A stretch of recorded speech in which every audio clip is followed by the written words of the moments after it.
have a PPSH out today. This is a Russian service rifle it served in the armed forces, I guess you could say served. I mean, it's a rifle, it's not living. But it was in service for 7 years, from 1939, or 1938 to 1945 at the end of World War II. This is an open bolt system, which means that whenever you have a rifle, the bolt must be open to fire, because then it will go forward, striking the round, coming back. And then when you're empty, instead of having a bolt lock, it's a bolt lock up here.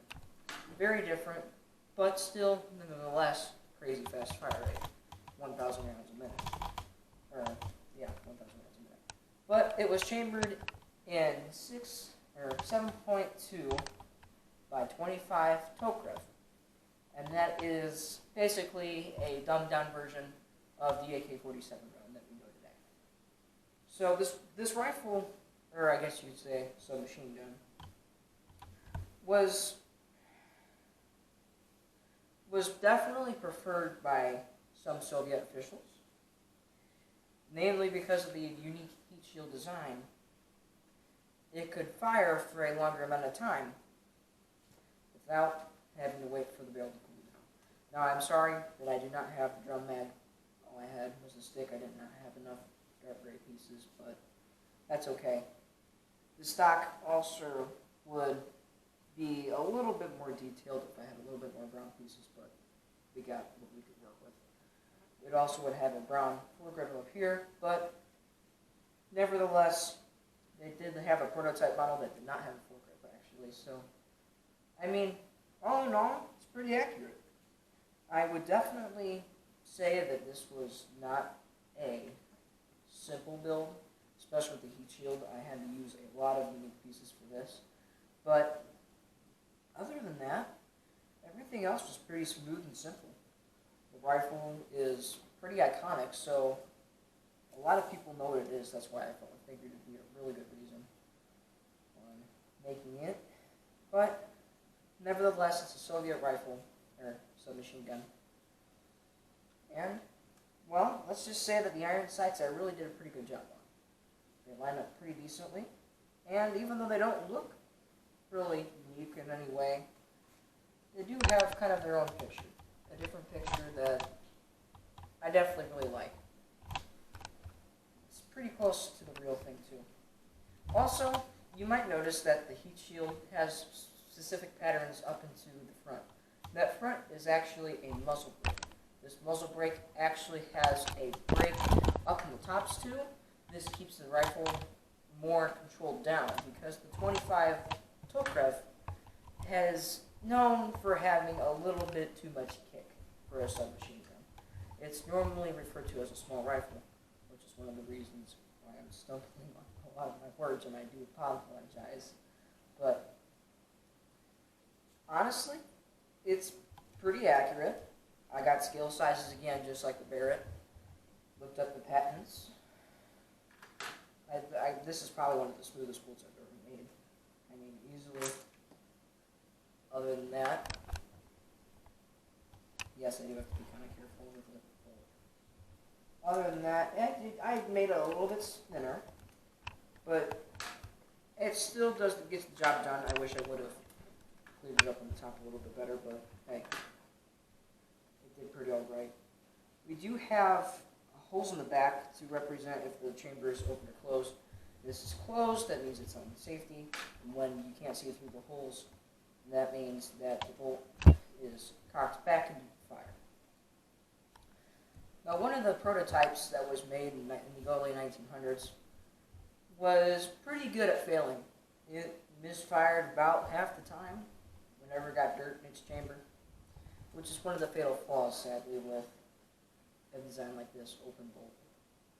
Now, even though it might be an open bolt and it might have a faster rounds a minute, but think about it. You're having an open bolt system. When you're, like, let's say that I just found an enemy. Okay, I'm going to pull the trigger. Now, you have to remember that it takes time for that bolt to travel down the barrel. By the time that it strikes, you might be slightly off. That could cost you, because even though it might have a crazy fast fire rate, maybe you can't control it as well. you might miss that first shot and never regain that same spot or keep on having the same amount of accuracy, which is the big problem with open bolts today. Although they do have some in service, it's mainly not the weapon of choice. Although, nevertheless, the PPSH was very iconic and it made it definitely a mark in history. This definitely was one of the first open bolt designs ever made besides the Stem Mark II. British, by the way. But these things are incredibly simple. I mean, you pull the trigger, a thing goes down, that little notch that goes down lets the bolt fly forward, the recoil knocks it back, then you get the recoil. There's almost no springs in this thing. Extremely cheap to manufacture, which is one of the reasons why they use this rifle. Now enough talking. Let's get on to the destroying aspect.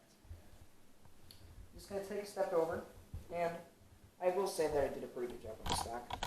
It's pretty sturdy, but overall, this is definitely, I have to be a little bit more careful with it, because the barrel with it, this ginormous heat shield, is a little bit wobbly. Not wobbly, but not as durable as I'd like it to be, but it looks good, and it got the job done. So, well,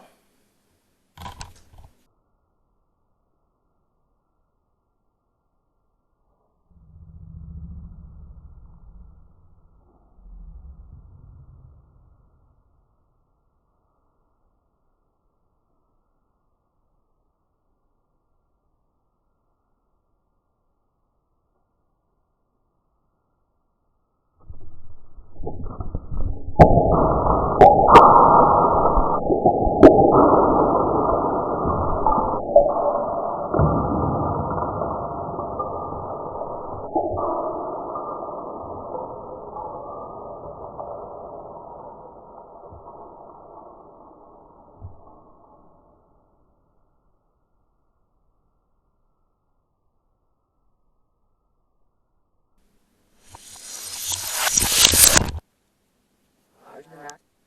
Time to drop.